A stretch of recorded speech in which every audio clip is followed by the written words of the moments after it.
सबसे पहले तो मैं आपको आज मकर संक्रांति जो पूरे भारत में बहुत उत्साह के साथ मनाया जाता है और जो अपने आप में हमारी संस्कृति में ऊर्जा और गतिमानता का प्रतीक है, इस पर्व पर आपको हार्दिक शुभकामनाएं देना चाहूँगा। और मुझे विश्वास है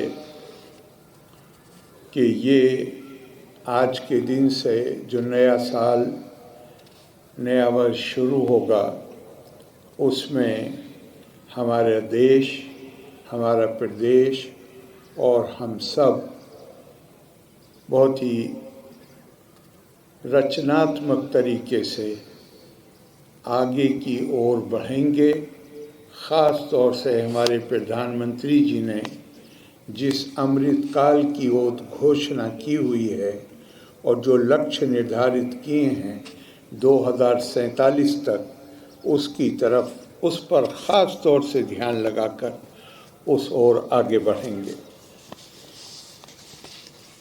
आज का दिन हमें अपने उन वीर सपूतों को याद करने का अवसर देता है जिन्होंने अपनी जान की बाजी लगाकर हमारे देश की सीमाओं की रक्षा की है, संप्रभुता की रक्षा की है, सम्मान की रक्षा की है।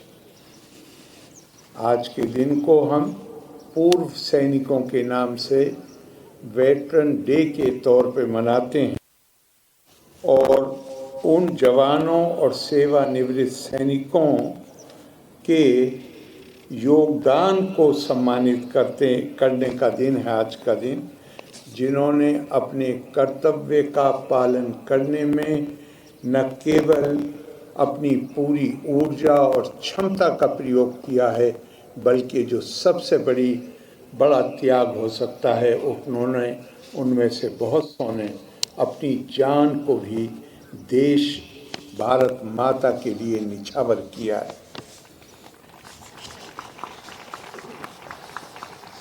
ये दिन हमारे लिए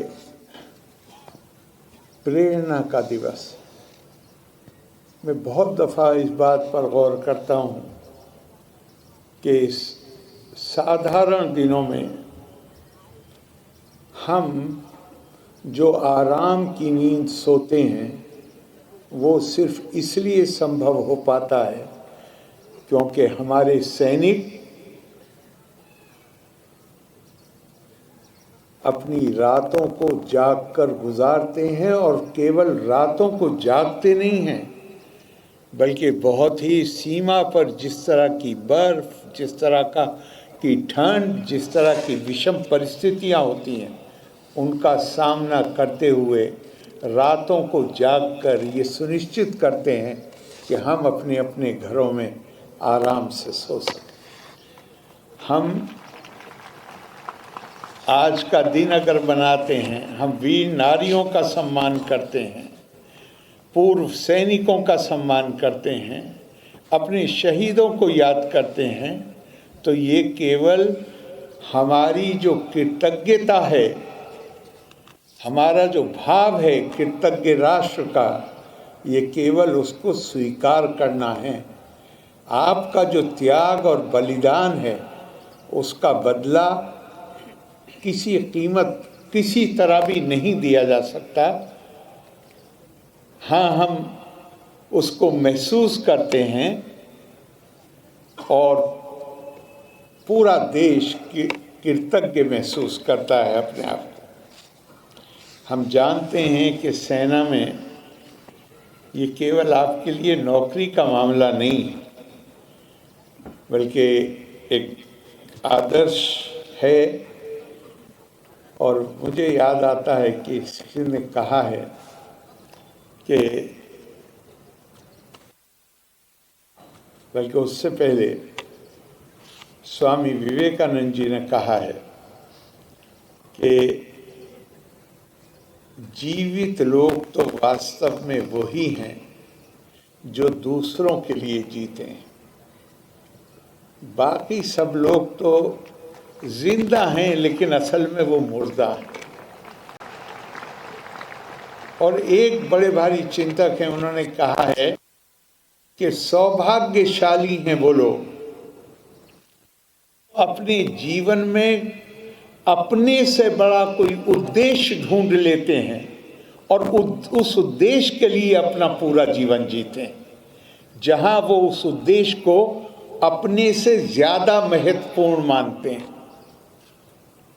बहुत से लोग हैं। आप वो लोग हैं जिन्होंने देश की सुरक्षा को, देश की संप्रभुता को अपने जीवन का उद्देश्य बनाया। हम आपको, आपके प्रति वास्तव में जो भावनाएं हैं, जो सम्मान है, उसे शब्दों का रूप देना बहुत मुश्किल है।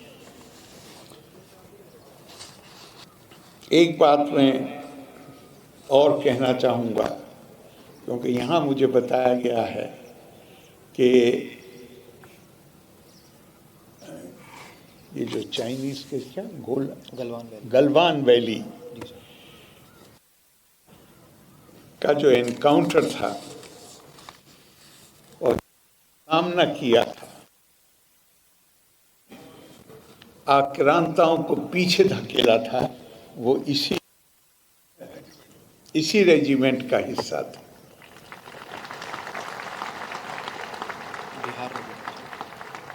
बिहार रेजिमेंट का।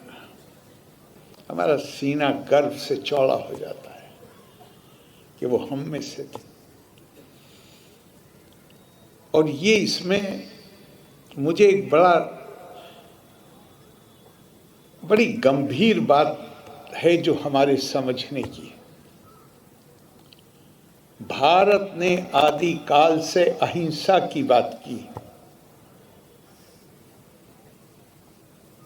अहिंसा परमो धर्म, दया धर्मस्य जन्मभूमि। हमने क्यों की है अहिंसा की बात? क्योंकि हमने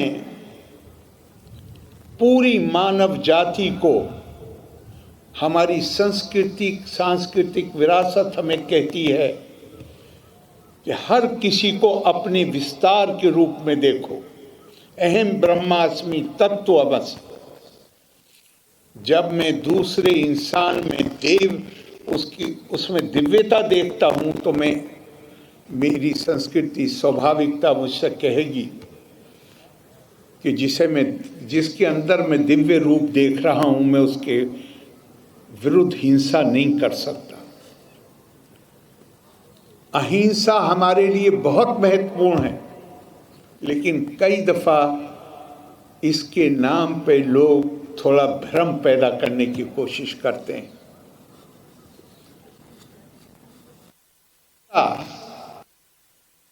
के इस्तेमाल को नहीं रोकती। अहिंसा का मतलब है किसी भी प्रकार की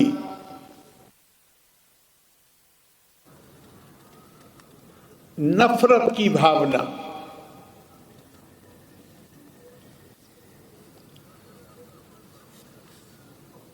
उससे अपने आप को मुक्त कर लेना। बहुत जोर देके कहा गया है, अगरता चतुरो वेदा प्रश्ता सशरम धनु इदम ब्रह्मम इदम छात्रम शास्त्रादपि शस्त्रादपि। दलील के माध्यम से समझाने की कोशिश करेंगे, लेकिन हम कभी ये नहीं भूल हिंसा करने वालों, भयभीत करना, अगर केवल समझाने से रोका जा सकता होता तो शायद महाभारत कभी न हुआ होता। हमारे दिल में आपके लिए कृतज्ञता का भाव है, आदर का भाव है, सम्मान का भाव है क्यों आप अपने लिए नहीं जीते, आप देश के लिए जीते हैं, देश की रक्षा के लिए जीते हैं। हम शांतिपूर्वक रात को सो सकें, उसके लिए आप अपनी नींद का त्याग करते हैं और हमारी सीमाओं की रक्षा करते हैं।